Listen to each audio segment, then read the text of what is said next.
A game where there's a dragon, a Dogma, an Arisen, and plenty of dark, because I can't see any— Holy shit! But most importantly, 59 tempting achievements to claim. This is how I got all the achievements in Dragon's Dogma, Dark Arisen. My community voted for my crusade to rampage into the world of Grancis. Assuming the mantle of the Arisen before my story, I entered an arena and was promptly ambushed by a lion goat snake. That's called a chimera? No man, come on, that's a Snagolian? This first skirmish served as my crash course in the game's mechanics, revealing a world where teamwork is key, even if your teammates are a bunch of algorithm-driven automatons. With the welcoming committee slaughtered, it begins. Behold my new avatar, Magic Mike. Channing Tatum definitely is the ideal male physique. My name is Jeff. Oh no, my village is being attacked by a dragon. We've definitely never seen this before. Valiantly I fought this dragon, eventually stabbing a small sword into its scaly paw. Unfortunately, weak and overpowered, the beast plucked my heart without so much as a get-to-know-you quest. What a bad dragon. Oh, I'm about to nut. I'm about to nut. Choosing my first vocation was a no-brainer, as Magic Mike, swinging around poles is much easier when you can levitate. I wandered my now dilapidated village before moving onward, and oh, what's this? A Cyclops? I'll name him One-Eyed Willy. It would appear that my mere presence is enough to launch Willy off the edge of this cliff. I then sauntered into a fort, was christened Arisen, then got to pick my ideal pawn, the muscle to my mythical hustle, if you will. A new ally to aid in my arcane escapades. In classic curiosity eviscerated the cat fashion, I wandered into Bitter Black Isle. Spoiler alert, a place with a name like that tore me to shreds. Why would anyone make this difficult of a section even accessible so early in the game? Wandering back into Castardus, I came across a man standing in front of a well. He cowered in there to avoid the dragon, but came back out because he was scared of the creatures within. I dared to venture into Dripstone Cave. Ow, ow, fuck, poison, ow. Eventually, I found a riftstone leading me to, you guessed it, the Rift. A place where any Arisen can go to adjust their party with foreign recruits. Later, I stumbled into some water god's altar. Pro tip, when fighting a Cyclops, always aim for their eye. It's their Achilles' eye? While I do somewhat enjoy the magic life, I did wish I could do more than just pew pew pew pew pew from the backlines. Nevertheless, I wrapped up my debut in Castardus, leveling up and plotting my next foray into this game. Navigating past Witchwood, bandits had the audacity to end my victory parade. Little did they know, a good rest is all it takes to bounce back, so cheers for the impromptu spa day, bandits. But the real wake-up call was a Hydra. I'm a snake. Armed with my staff, it went down harder than your mom does to me every night. The entire encampment was impressed. How cliche. But how come they didn't already know I'm basically the second coming? The Duke hadn't known that he would be getting ahead. Without a silver platter in sight, we had to settle for a wooden ox cart. I wonder how much faster it will go if I get in its way. And we can't forget the real entertainment for this trip, the nature documentary in ponds. Arisen. Wolves hunt in packs. Upon reaching Grand Soren, a strange man named Mason began talking to me about the Pawns Guild within the city, which led me further on the main questline. After concluding this conversation, I fulfilled the courier duties. I checked my inventory and found 137 pickaxes. I guess I'm addicted to mining. I also love socializing with miners. I was actually coming out here to pick up a cupcake. Eventually, I got curious and combined a couple items in the inn. Easily, I became the artisan. Then came the dreaded escort quest. My charge moved as if he'd taken lessons in sluggishness from a drunken baboon, stumbling, bubbling, and generally clueless. Night descended, and he decided it would be a great idea to play a game of tag with a Cyclops. I guess the Cyclops didn't want to play. With the break of dawn, my gallant pawns stood their ground, turning what could have been a disaster into at least a small victory.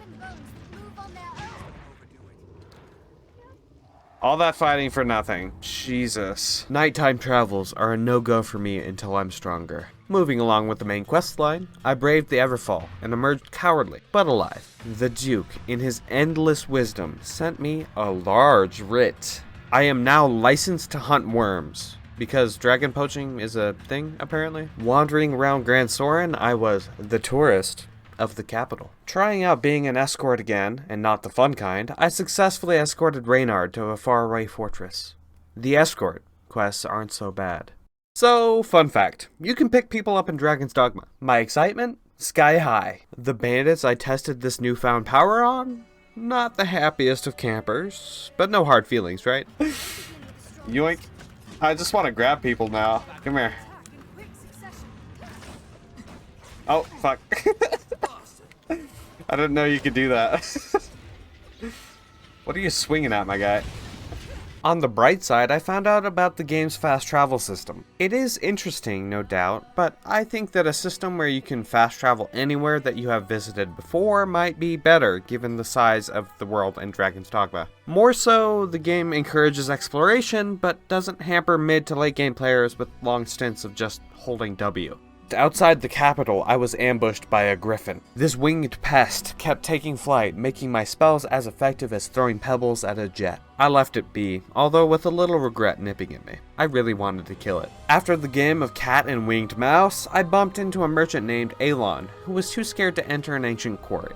I looked right into the camera and said, "I'll go into the ancient quarry." Inside was an ogre. My pawn Sarah thought it would be a good idea to whip out her massive throbbing tornado and slaughter the beast. Impressive. This session was sprinkled with my super secret magic words of pew pew pew pew. Obviously, my spells don't work without verbal command. Later, while escorting some random guy, a dragon showed up. It went about as well as you would expect. Previously, in my going where the wind takes me phase, I visited the water god altar uninvited. Now with a proper quest in hand, I couldn't find these stone slates for the life of me. After a while, I caved and did field research. I found them in my inn because I'd stored them there. Why wouldn't these be marked as quest items? Why wouldn't the map show me where to find them in my inn? Why are they retrievable before the quest? I wasted so much time in this damn altar for nothing! I learned that progression in the main questline might abandon current tasks, which worried me due to an achievement for completing 50 notice board quests. It turns out that this was misleading, as it only affects certain story-dependent quests, which was not made clear in the game. After wrapping up some side quests, I made my way to meet with the Duke, and I was knighted as a member of the Worm Hunt. Then what was the point of the license? You could say the Duke was pleased that I had come courting. The gregarious griffin from earlier had been pestering the Duke too, so I was sent to slay it. We used a goblin corpse to bait it out, but after dealing some damage, it fled to Blue Moon Tower, a faraway tower which I hadn't even heard of yet. Let's go ahead and march towards it and finish it off. And I got one shot by a bandit. Let's go grind somewhere else. This search for easier foes led me to a standstill. Quests without markers just point to the center of the map. It would be better if it said quest location not found or something along those lines. I got upset, being that I didn't know where to go for any of the quests on my log. I ranted about how games should prioritize gameplay, and I still think that lore is great, but not at the expense of gameplay. You want to just fucking stream and have a good time, baby. Have a good game. Trying the same canyon again, I met the same fate at the hands of the same archer. It had become clear that I was not enjoying my time in the game at all. Another annoying thing from this session, pawn chatter. Every single time without fail a wolf is spotted, it's Arisen. Wolves hunt in packs. or for a goblin. They await to fear me. We hold the advantage. I turned it off after identifying it as a source of disdain, relieved that it was at least an option. At last, I found something to do! I overheard cloaked figures discussing a conclave and salvation. Finding my way into a set of catacombs, I slaughtered packs of skeletons and was actually enjoying my time again. A giant door slammed open, and none other than Ballsack the wizard stepped out from the darkness. Ballsack? What's up, Ballsack? I'm not listening to anything you're saying. Your name is too funny. I'm sorry. Ballsack, what an idiot. What kind of parents name their kid Ballsack?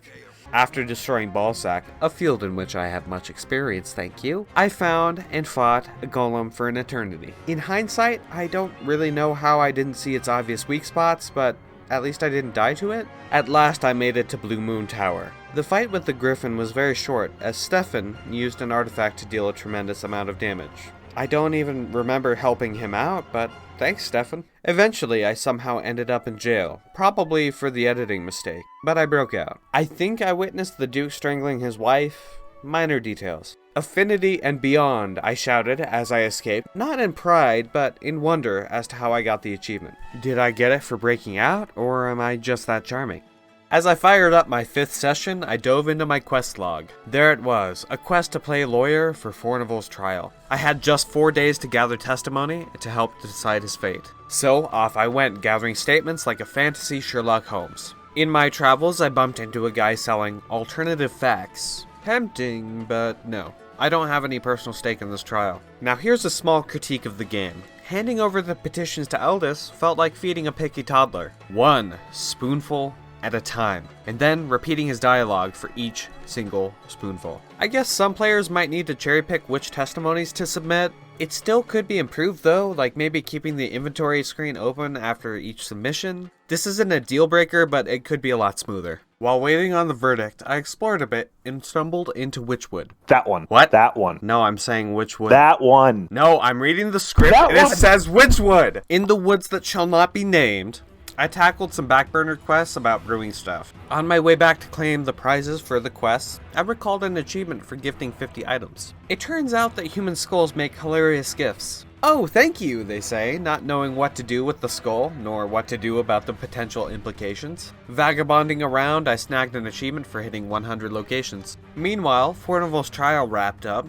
and he got a lifetime subscription to prison. Speaking of prison, Aldous then pointed me toward the missing Worm King's ring. A little bit of detective work led me to Salamet, a disgraced mage hiding in a cave. After a brief chat and a scuffle, he pulled off a great escape with his run-foo skills. Aw man, he's a slippery guy, huh? Go find him again, genius. Next up, helping Mercedes with the rebel-filled tower. She wanted to solo it, but I tagged along, much to her dismay. When we got there, things got heated between her and Julian, and when I intervened, I accidentally stole her thunder, leaving her red-faced and snot bubbling. Eventually, it was round 2 with Salamet at the Blue Moon Tower. Anticipating the grand battle filled with chatter and rivalry, I was let down by Salamet's weakness. Ring in hand, I returned to Grand Soren. Aldous sent me to the Southern Way Castle. I sure hoped that I wouldn't need to make the trek again. Sir, there's been a disaster. A cockatrice, was wreaking havoc in the capital. This enemy has a special attack that turns you to stone. I found this attack to be very unique, but after a quick party change, we made quick work of the cockatrice. In gratitude, the Duke showed me to the treasury, offering a cape I'll probably never use, and a lot of gold. Sir, there's been a second disaster. I was just happy that the message wasn't intercepted. Off to the Great Wall I went. The cult leader killed 2 of his own men to summon wights, who were incredibly easy to dispatch. The leader crawled his way up to the top of the tower while I was occupied and summoned the very same dragon that stole my heart. The dragon landed, crushing the cultist leader, and then ever so gentlemanly offered a future showdown before collapsing the floor beneath me. Ouch, what a rough landing. I then decided to venture back to Bitterblack to test my mettle against its creatures. After defeating some Saurians, Death himself appeared, his massive Grim Reaper-like form very intimidating. He swiftly put 2 of my pawns asleep, and then reaped them, killing them instantly. My spells barely even tickled him, and I was relieved as he departed. Further on, I met a small blonde man who welcomed me to the Isle. Anticipating more encounters with Death, I bailed back to the mainland. Near the dragon arena, I faced a Snagalion mislabeled as a manticore. It dawned on me that this is where the first session had begun. The dragon offered a simple choice: kill him and prevent the coming apocalypse, or sacrifice Eleanor for peace. Tempting as the latter was, I chose to battle, determined as the chosen one. A dramatic moment came when we plunged into a new arena for the final real battle. During the fight, I was bested, but the wakestone in my pocket was the savior of this fight. I felt like a glorified cheerleader as my pawns did all the damage, but at least the dragon had been slain.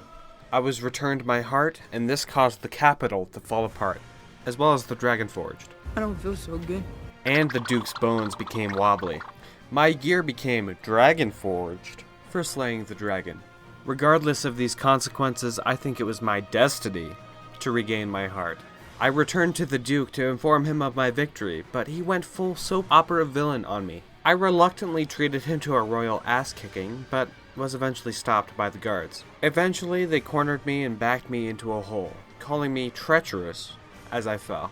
I entered one of the many doors in the Everfall, finding a cameo from a Cacodemon's cousin.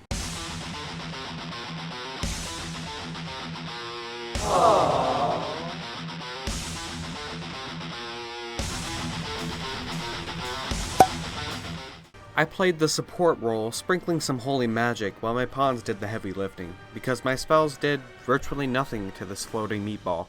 Especially after killing this thing, I'm afraid of making eye contact. Later after that fight, I baked 100 million cookies to eat and heal with on the remainder of my journey. I entered yet another arena, this time with a Hydra in it, focusing one head at a time like someone playing as a certain Australian sniper. I triumphed easily over this beast, claiming the title of Heads Hunter. Eventually, I wandered into the Chamber of Lament, meeting the Ur-Dragon for the very first time. I guess he wasn't into me, as he left instantly. I wondered to myself, what was even the point of that? We didn't even fight. After that confusing encounter, I became the Specialist in the field of magic for unlocking all magic augments. I promoted Ada to Ranger after a long chat with Inhuman Resources, and managed to snag a promotion myself to Mystic Knight after another chat with Human Resources. I was so thankful for these promotions, in fact, that I gave away a bunch of random trinkets to the innkeeper out of the goodness of my heart. I am quite the philanthropist. Being that I was sick of sidelining for my own pawns, I adopted a more frontal role, Mystic Knight. Who needs magic from afar when you can still bash things with a shield and apply magic at the same time? Something about melee is more fun. Maybe it's the fact that I dealt more damage in general. After some fun, quick fights, I gathered enough wakestones to open the portal into another dimension. Immediately I hopped into it, eager to finish the game. I opened my eyes and saw a world full of gray. Escaping the yoke of eternity, I truly experienced freedom. This seneschal told me that if I could defeat him, I could usurp his role as God. As intense as this speech sounded, he was an absolute pushover. After the first stage, he asked if I would claim my right as Arisen, as if I hadn't already demolished him. I was offered yet another choice, to either take refuge in an illusion, or to continue fighting to claim godhood. The seneschal revealed his true form after I picked to be God. The Arisen I had played as before. I easily slaughtered this so-called god. He bowed to me and presented the Godsbane blade, since it's the only weapon that could truly kill him. He didn't even want to maintain his godhood, just to ensure that the world wouldn't crumble in his absence by passing the mantle on to a worthy candidate. I granted him mercy by plunging the blade into his chest. As the new seneschal, I visited Cassardus and proceeded to beat the ever-loving shit out of anyone I could find, because it's all I could do. I ended the stream due to boredom, convinced that this was the end of the story for Magic Mike. What is the point of playing as Seneschal?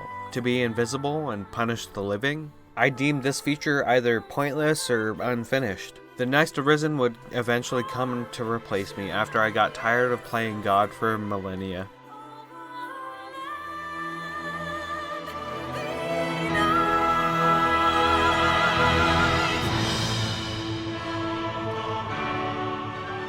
Well, that was a quick millennia.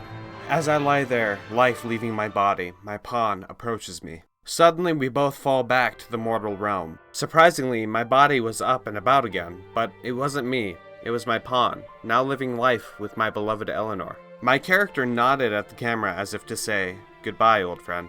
Confusing, sure, but at least we got some closure. Diving into a new game with my previous save data, I decided to test the fighter class on some side quests. Soon enough, I hired a local recruit. But why stop at just one? I entered the Rift and hired 69 more, feeling like the captain of a grand but unusable army. With the limit of only 3 pawns in action, I set out to explore the remaining uncharted areas of my map. This wanderlust led me into Soulflare Canyon. In Devilfire Grove, I faced off again with the dragon that had bested me many moons ago. But this time, I was a lot stronger. Forgiveness eluded me as I sliced and diced at its weak spot in its chest. Eventually, the dragon collapsed, and I was satisfied, but quests elsewhere called me. Back in Grand Soren, I indulged in a small shopping spree.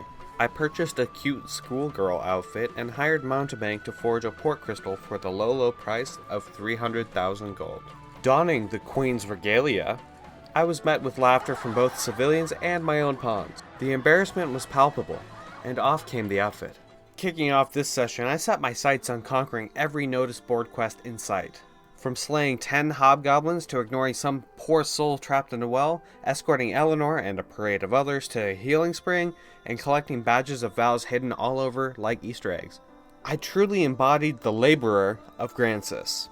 While I was working on the main questline some more, I accidentally stumbled into the Frontier Caverns. Back in Grand Soren, I fetched my expensive forgery, becoming the knave I've always known myself to be. Speaking of being a knave, I swapped into guard armor and slipped into the manse, exploring like the explorer that I am. Escaping through catacombs and sewers, my enemy kill count hit a whopping 3,000. They call me the veteran. Round 2 with the dragon. This time, I chose to sacrifice Eleanor, for power and for glory. Little did I know I was signing up for solitude. It's lonely at the top. Next, I confronted the Ur-Dragon in earnest. I realized my attacks were like swatting a tank with a feather. A helpful tip from chat led me to switch to offline mode for a fairer fight. But then I found out that I couldn't reach a couple of hearts with melee. But why make a melee-focused game with segments where melee is not possible? One of the main draws of this game is that as a melee character, you can climb onto the monsters to deal more damage to specific weak spots, right? Is this meant to encourage party diversity? My pawns were more of a liability than help, merely fodder for the dragon's fury, so they couldn't help anyway. How frustrating. The constant need to sleep at an inn, trek back, and deal with the elusive dragon even more wore me down mentally. Actually climbing the dragon was a severe pain in the ass, as it was constantly jumping around and causing me to stagger. Attacking the hearts on top of the dragon was guesswork thanks to the whimsical camera angles. Who needs a clear view of the action anyway when you can have a close-up of a dragon's armpit?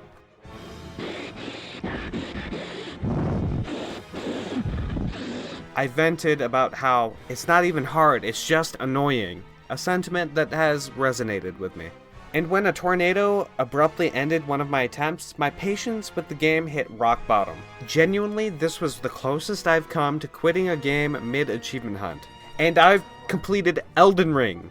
Elden Ring's bosses may be brutal, but at least they offer the courtesy of a swift demise. Continuing my crusade against the Ur-Dragon, I swapped tactics, opting for Mage in order to target its elusive wings. A game-changing revelation was buffing myself with holy damage, instead of relying on my less than strategic pawns. Combined with Demon's Periapts to boost my magic damage, I finally conquered the beast, making me feel like the Messiah himself. Back in Bitterblack, my adventures continued. I had another go at death, and delved deeper into the Isle. Encountering a giant Cyclops, I found myself locked in an epic hour-and-a-half battle. This fight, which for some reason I was convinced was an achievement fight, went on so long that I ended up changing my stream title to An Hour of Cyclop Ass. After that fight, it was during these moments, discovering mimics and exploring dark corners, that I had forgot about time itself. The game had enraptured me in its thrilling blend of exploration, horror, and challenge. It didn't last long, but I gotta give props where props are due. Eventually, I re-encountered the short blonde man, who shared his tale of abandoning the pursuit of his heart in favor of doing whatever he pleased. His story added a little bit more to this mysterious isle. Venturing even further into the abyss, I faced an even mightier foe, the Gazer, a cacodemon on steroids. And though it nearly petrified me, I managed to trick it into hitting itself with its upward worm attack, giving me a good laugh and the chance to strike. Victory was mine, but I had to resort to being an eye gouger. Confronted by death yet again, I decided to bypass it and explore deeper. I stumbled upon a large, ominously empty room. Unable to save, and undeterred, I pressed into the room. Surprise! It's Battle Pope and a dragon for funsies. It's time for the Protestant Reformation Part 2, biatch! This fight was intense, with me initially trying to focus on the Pope himself. I swapped to focusing on the dragon since I couldn't reach the Pope, since he can fly and all that jazz. I managed to subdue the dragon, only to watch in horror as the Pope resurrected it. It was clear to me that I was outmatched here. I guess I'll have to put the reformation of the church on hold for now. Off stream, some research revealed a surprising fact. Pawns, while helpful early on, they reduce your XP gains. Plus, they beef up certain enemies, such as the Dragon. Why encourage using a core game feature, but then penalize the player for it? I ditched my pawns like used tissues. My frustrations with the Dragon came rushing back, not helped by its 15-minute sky dance. Any day now. What a waste of time these little flights are. They're just flying over me, over and over again. What's the point of this? To make matters even worse, if he perched on the tower, he just loiters there, launching a fireball every once in a while. What a time sink. Did they even playtest this? After the Dragon was dead for the second time, I returned to the final boss. This time I chose peace over godhood. I gotta say, this ending was cute. I have respect for the previous Seneschal for allowing Arisens to actually choose what they want to do. But peace? It was never an option. I challenged the Seneschal once again, and he absolutely whooped me. Death wasn't on the table. Instead, I got roped into grooming the next Arisen as the new Seneschal. So I was transformed into a dragon and began my servitude. After another round of killing the Seneschal and then myself, I embarked on a quest to complete all side quests in a new game. The role of Seneschal is truly an ever-turning wheel. Before wrapping up this session, I helped Kina track down the witch in Witchwood, That one. shadowed the Knight Julian around Grand Soren due to his suspicious activities, and evicted a family for a wealthy client. In the next session, armed with a comprehensive Steam guide, I blitzed through the required side quests. This guide was a game changer for me, and I'll be sure to link it in the description for fellow achievement hunters. Because without it, I'd probably still be lost in Gransys' wilds. Real quick, let's talk design choices. Why tuck away quests behind story points only to lock them away until the next reset? It's like setting up a treasure hunt without a map. Finding some of these quests naturally, that's a tough ask without some online sleuthing. If only there was an in-game list hinting at what's out there for you to explore. To keep things concise, I'll dive into the few quests that I struggled with. The Steam guide I linked is your full roadmap. Reynard's quest is like finding a needle in a haystack. He pops up in 5 different places and you need to buy something from him at least 10 times to even start the quest. Reynard then sent me on a quick fetch quest for scrap iron, and he didn't even give me a treat when I brought it back to him. 5 more transactions and then it's miasmite that he wanted. 10 more deals and then he finally spills about his dead dad. I had 3 of the journal entries already stashed away, so off I went hunting for the rest. On Reynard's departure, Rorik is still hollering from the well. You're welcome, Reynard. There's no one there! There's trouble down the well!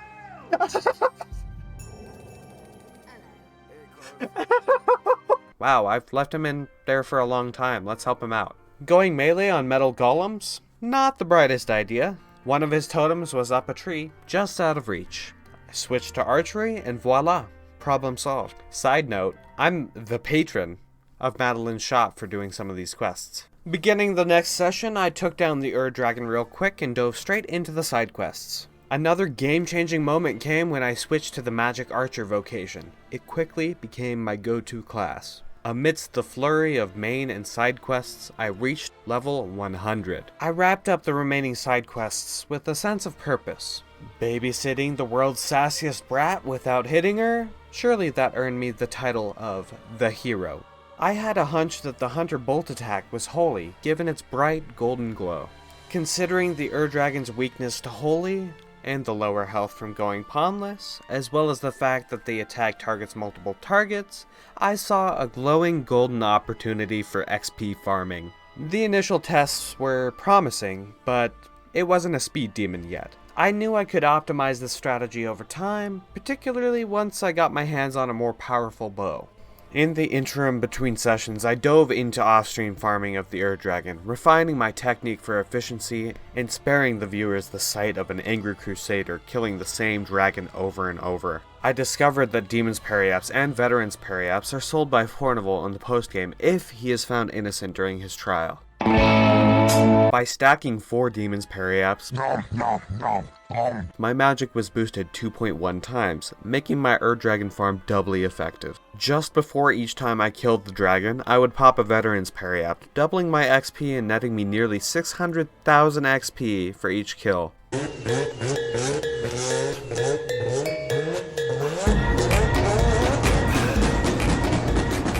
Here's that speed demon I was looking for earlier. With my achievement list dwindling, I pushed forward, eager to finish this game. After a little bit of field research, I found the locations of both a worm and a wyvern, with the drake I needed to slaughter being the dragon I felled in Devilfire Grove however long ago.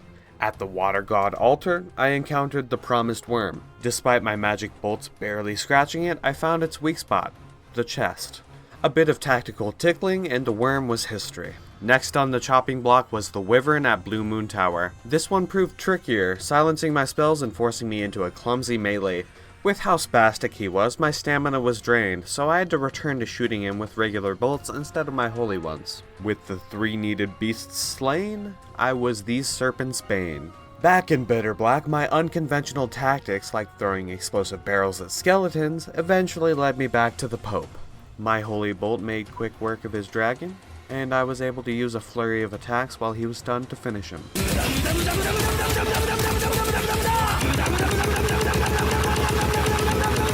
Uprooting this heretical false bishop, I was truly the Inquisitor of Bitter Black Isle. After some more wandering, I found a big blue bastard, an obstacle overcome with a little help from my pawns. Maybe they're not as useless as I had thought. Deeper yet into Bitter Black, I finally met the head honcho, Damon. Despite a few deaths, Wakestones trivialized the fight. I'm honestly torn about Wakestones because they are useful, but they diminish the tension and the immersion in such dramatic fights. Maybe a limit to their use in a single fight would add more strategy to such important moments within the game. Through Damon's monologuing during the fight, which was lost on me because I was pelting him with arrows, I only put this together in post, I learned of his past as an Arisen, faced with an impossible choice, leading him to curse the world. He had to pick between his beloved or killing the dragon, who was his mother, who was also a past Arisen, but had fallen to the Seneschal. At last, without realizing any of the story, I'd killed Damon, making me the conqueror of Bitter Black Isle. Next, I turned my attention to inventory management. I learned that duplicate items don't count towards a specific achievement, and it's how many you've collected through all your playthroughs, not what you currently have. After selling an entire armory's worth of weapons and armor, I'd earned a hefty 10 million gold. I'm quite the coin collector, but Bitter Black called me back. Facing death again, he tried to reap me and my pawns. After exploring around some, I realized that post-Damon, all the enemies switched up their spawns. I speed ran through the Isle yet again to face Damon for a second time. After getting his health to 0, his chest opened up and turned into a face and he began flying. This second stage of Damon was very tanky, not because he got much more health, but because his resistances were higher than before. After dying to him, I put him on the back burner for now, as I thought that getting stronger would serve me well for this fight. Right from the start of this session, my goal was clear: defeat Damon's second stage. Armed with an arsenal of Wakestones and Demon's Periaps to boost my damage, I was prepared. My strategy was straightforward: let my pawns engage him while I bombarded him with magic arrows. Despite the significant aid from Wakestones, I couldn't help but feel that the intensity and immersion was greatly diminished because of them. The battle raged on for about half an hour, during which I relied on mostly basic attacks. Then, Damon transitioned into his second stage, his chest morphing into a grotesque face as he took flight. Facing this unknown phase, I adopted a more cautious approach. I got caught in his stamina drain attack, and met my end after about 5 minutes. His attacks were expansive, but fortunately my range was greater, allowing me to avoid the bulk of what he could shell out. During my arrow assault, I wondered how much damage I was truly doing, and Damon's total health. Damage indicators would be nice, but I know that not every player is interested in number crunching like me. Upon Damon's defeat, my feelings were mixed. While I was glad to have finished him off, the fight felt underwhelming. For a boss that I assumed to be one of the game's ultimate challenges, he fell too easily, largely due to the presence of Wakestones. I prefer more challenging encounters in RPGs and dungeon crawlers. Regardless of how I felt about it, I was the true conqueror of Bitter Black Isle. Next, I set out to earn another achievement, acquiring 350 unique weapons or armor pieces. My log showed I already had 230, so I began by cleaning out duplicates from my inn and selling them. Then, it was time for a shopping spree. I bought anything and everything that I could, not knowing whether I had collected each piece before or not. It wasn't a big deal as I had tons of money to spare. Soon enough, I was well equipped. With my list of target achievements dwindling and believing that my level progress would be reset if I went into hard or speedrun mode, I decided to confront death itself. But getting death to even spawn was a nightmare. After extensive research, I learned death could spawn just about anywhere on Bitterblack as a necrophage. I discovered that death often appears in the first area of Bitterblack. However, making death reappear proved frustratingly difficult. I tried every trick, using rancid bait meat, clearing out all the enemies, walking into the next area and coming back. Nothing worked. The lack of reliable information on summoning death added to the frustration. Like the Dragon but worse, his elusive nature drove me mad. Eventually, the stream ended with a rage quit. I can only imagine that everyone else who's tried to hunt the Grim Sleeper down had frustrations with trying to get him to even spawn as well. Retreating bosses shouldn't even be a thing. If the player is ill prepared, that's on them. During my off time between streams, I dedicated myself to cracking the code for summoning death every time. Here's the foolproof method I discovered thanks to Gaijin Hunter on YouTube. Enter the Garden of Iguanas. Enter the Garden of Iguanas. Check for Saurians down the hall. If no Saurians, exit and retry. If Saurians are present, clear the area and proceed to the lower section. Place a rancid bait meat if death hasn't spawned yet. Save your game. Use the Godsbane blade to kill yourself. You can take yourself out of this existential nightmare. Upon reloading, death should appear, allowing you to chip away at his health before he bails again. With only 4 achievements left, I was mentally gearing up to finish the game. I returned to Bitterblack, equipped with Demon's Periapts and a stash of mushrooms for stamina. This time, death spawned naturally, which was a bit inconvenient as I hadn't cleared out the Saurians or the Chimera. Using a strategy akin to my Dragon approach but with 6-fold bolt instead of 100 bolt, I finally managed to cheat death.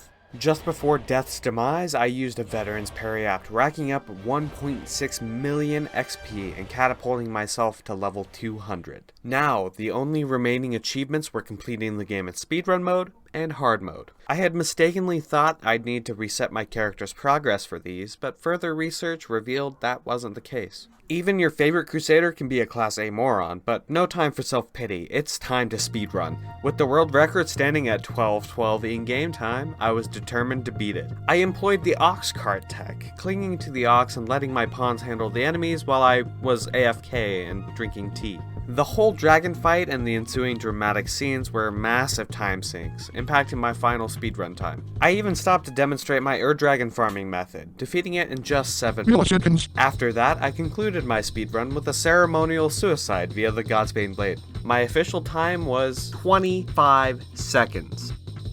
I am quite the sprinter. The final challenge was to finish the game in hard mode. Running through the main story again at level 200 made it less challenging than anticipated, leaving me feeling like a hardened veteran. The experience was underwhelming, but at least my journey through Dragon's Dogma was complete. Looking back, I imagine that Dragon's Dogma was quite the hit at its release. However, in my humble opinion, compared to Skyrim, it doesn't quite stand the test of time. While Skyrim has noticeable bugs, they're so funny that at times it's almost endearing.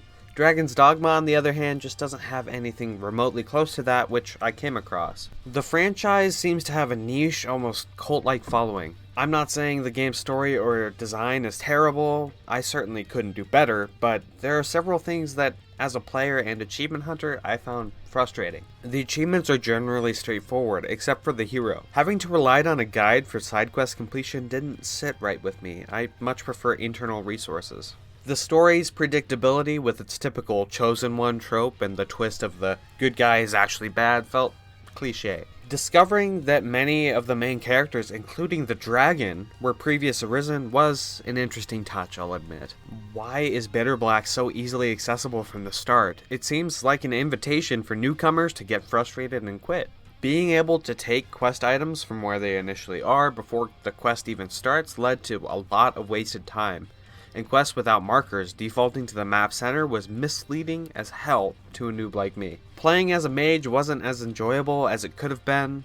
Each class in an RPG should offer its unique flavor and challenges, but as a mage, I just felt limited and relegated to the sidelines while my pawns did all the work for me. The game ought to be exciting and engaging no matter what class you choose. I wish the enemies, especially in the main questline, were more challenging.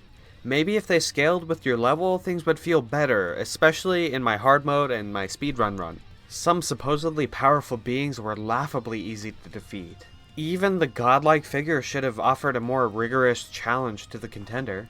Wake stones, while useful, strip away the tension and immersion, making bosses feel trivial. And why do certain bosses flee after taking a certain amount of damage? I'd prefer to decide when to retreat rather than feeling forced into the chore of returning to an inn and sleeping. The mid-game Dragon was a nightmare for melee characters. Smarter pawns with effective ranged attacks would have made a significant difference. Or, just having all the hearts on the Dragon reachable by melee. And why do pawns reduce XP income? It seems very counterintuitive. Hiring lower level pawns isn't helpful either, as they tend to underperform, just like your regular level pawns. Considering all my criticisms and the good times I had with this game, I would rate Dragon's Dogma Dark Arisen a 3 out of 10. It's not at the shit from a butt level. There are enjoyable moments, but annoyances are too frequent. I appreciate the recommendation though, Rose. It's refreshing to review a game critically, and it keeps my content honest and varied. Let me know if you guys like my critique of this game, and whether you think certain critiques are warranted or not in the comments. If you're interested in more, check out my VODs channel on YouTube for highlights and full streams, not just of Dragon's Dogma, but other games I've completed too. And you can always catch me live at twitch.com/thedevotee. So what's next now that I'm done with Dragon's Dogma?